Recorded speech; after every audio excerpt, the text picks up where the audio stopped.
Yang pertama adalah dominan hegemonik. Ini di ini terjadi pada contoh kasusnya pada Meidiana Hutomo. Meidiana Hutomo ini artis dan presenter Indonesia yang cukup populer di dekade 90-an ya. Meidiana Hutomo ini ber, dalam menerima dakwah salafi seperti totalitas.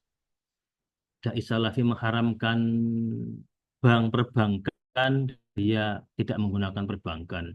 Dai salafi memfatwakan tidak boleh apa menjadi artis, m- membuat film, berperan di film-film.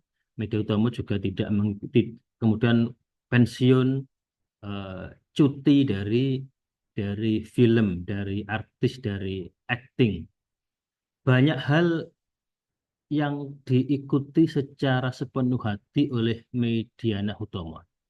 Nah, teman-teman sekalian, Mediana Hutomo ini dulu artis dan presenter yang cukup populer. Dia merasakan kekosongan batin, lalu dia sempat mengikuti pengajian-pengajian, kajian-kajian keislaman yang diselenggarakan oleh beberapa tokoh Islam terkenal seperti Prof. Din Samsudin. Medina Utomo sempat mengikuti selama beberapa tahun pengajian agama di rumahnya Prof. Din Samsudin.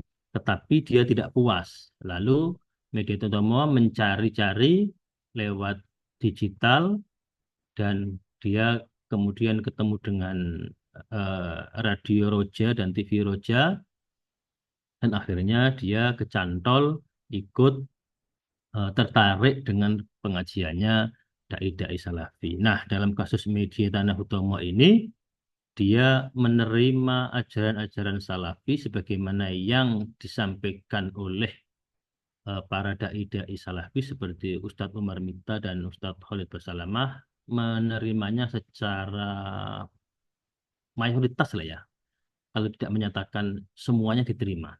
Tapi mayoritas pesan-pesan yang disampaikan oleh para dai salafi diterima dan diikuti oleh media dan utama. Hal berbeda dilakukan oleh Teguh Wisnu, ya artis muda yang populer di awal 2000-an. Teguh Wisnu memang kasusnya mirip. Dia juga mengalami krisis spiritual, lalu mencari-cari di internet dan ketemulah dengan akun-akunnya Ustadz Khalid Basalamah. Lalu dia mengikuti kajian Ustadz Khalid Basalamah online dan dia semakin tertarik. Lalu Teguh Wisnu mendatangi tempat pengajian Ustadz Khalid Basalamah di beberapa masjid di Jakarta. Setelah itu dia dengan teman-temannya menyelenggarakan pengajian privat di rumah-rumah para artis hijrah secara bergantian. Nah, Teguh Wisnu dan Primus Justisio ini masih memilah dan memilih, masih menegosiasikan eh, ajaran-ajaran yang diterimanya dari dai-dai salafi. Tidak semuanya diterima secara mentah-mentah, secara utuh. Dia masih menegosiasikan. Seperti Primus, meskipun para dai salafi itu mengharamkan, melarang untuk untuk ikut ke politik praktis, tetapi sampai sekarang Primus masih ikut di eh, Partai Amanat Nasional yang menjadi anggota DPR. Meskipun jumlah catatan dia memberikan catatan untuk dirinya sendiri bahwa di DPR dia akan seperti ini, seperti ini, seperti ini, seperti harus jujur, harus menyampaikan aspirasi rakyat secara apa adanya, ya, tidak korupsi dan sebagainya. Nah, si Teguh Wisnu juga seperti itu, meskipun dia sudah mulai mengurangi kegiatannya sebagai artis, artis sinetron, sudah jarang main film, tetapi dalam beberapa hal si Teguh Wisnu ini masih kadang-kadang tampil sebagai bintang iklan, meskipun dengan sejumlah persyaratan seperti dia tidak boleh ada background musik, ya, kemudian iklannya itu harus iklan yang Islami, tidak boleh menunjukkan aurat dan lain sebagainya. Tetapi dia masih tetap ikut, eh, tetapi dia masih terlibat dalam syuting dan pembuatan beberapa iklan yang meskipun secara ketat ya begitu. Tapi dia masih menegosiasikan. Nah, pada bentuk yang ketiga itu ada oposisi di di apa slide saya ini tidak saya sebutkan tokohnya. Dulu ada penyanyi dari kelompok The Fly, dari grup The Fly, Bejah, ya, penyanyinya kalau nggak salah namanya Bejah, itu nama panggungnya Bejah. Itu semula dia juga ikut kajian Salafi.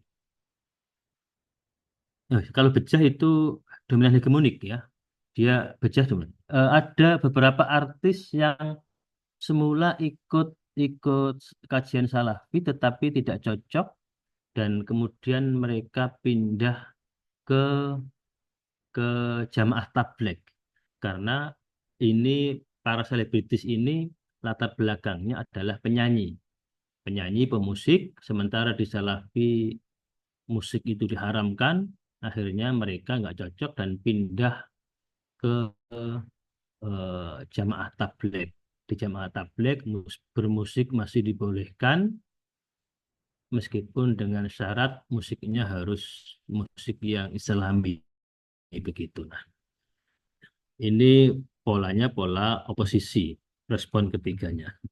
Apa yang terjadi dengan kemunculan media baru itu teman-teman sekalian, ternyata telah membuat adanya shifting authority di bidang keagamaan. Ada peralihan otoritas dari para ulama-ulama dan tokoh-tokoh Islam tradisional yang mereka ini biasanya muncul dari pesantren dan berafiliasi ke organisasi pergerakan Islam mainstream, NU, Muhammadiyah, Persis, dan lain sebagainya. Peralihannya menjadi ke tokoh-tokoh yang populer secara media digital. Nah, di antaranya Ustadz Khalid Basalamah, Umar Mita, sekarang muncul Adi Hidayat, dan lain sebagainya. Nah, selain itu, selain ada peralihan otoritas keagamaan, juga ada ruang kesalehan baru, di mana media online itu menjadi wadah untuk yang dimanfaatkan oleh para selebriti hijrah untuk menjadi lebih saleh, menjadi lebih baik. Nah, ada new PT Spaces dan itu terjadi di kalangan para kelas menengah Muslim di Indonesia, khususnya yang dilakukan oleh para selebritis hijrah. Dari fenomena ini kita bisa mengambil pelajaran bahwa meskipun secara doktrin keagamaan kaum para dai salafi itu cenderung kaku dan letterlek, literal, tekstual dalam membaca dan memahami doktrin agama, tetapi mereka justru yang paling adaptif dalam menerima dan memanfaatkan media perkembangan teknologi, dalam hal ini media baru.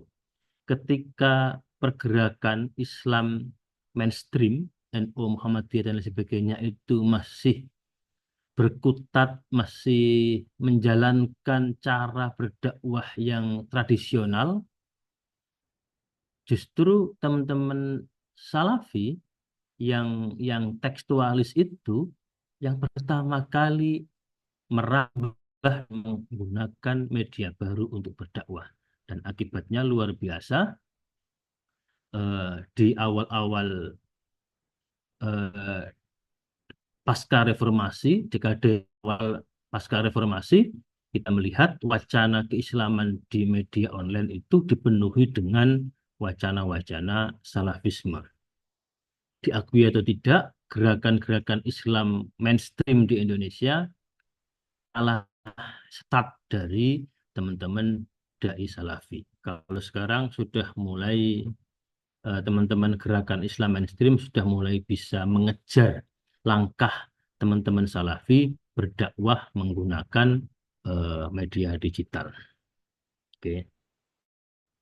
Di akhir ya, di akhir media digital itu menjadi pintu gerbang, gapura, pintu gerbang bagi teman-teman kelas menengah Muslim di Indonesia untuk kembali ke agamanya, untuk hijrah menjadi orang yang lebih soleh, bukan lembaga-lembaga pendidikan tradisional seperti pondok pesantren, kampus PTKIN, YIN, UIN, dan lain sebagainya, madrasah-madrasah, tetapi justru pintu gerbangnya adalah media online. Ya. Dan tetapi harus diingat media online itu ternyata hanya menjadi pintu gerbang, menjadi jembatan yang mengantarkan para kelas menengah Muslim Indonesia, khususnya para selebriti hijrah, untuk belajar agama lebih mendalam, dengan kemudian mereka mengikuti kajian-kajian secara langsung, secara offline, baik di tempat-tempat dai salafi eh, mengadakan kegiatan pengajian atau di rumah-rumah selebriti hijau itu sendiri. Nah, itu dari saya. Terima kasih. Sekali lagi artikel ini di akhir artikel ini bahwa penelitian ini sudah sebagian sudah kami terbitkan di 2 jurnal. Itu teman-teman bisa mengaksesnya di Jurnal Ilmu Sosial dan Ilmu Politik UGM dan Jurnal Penamasnya Kementerian Agama. Terima kasih. Mohon maaf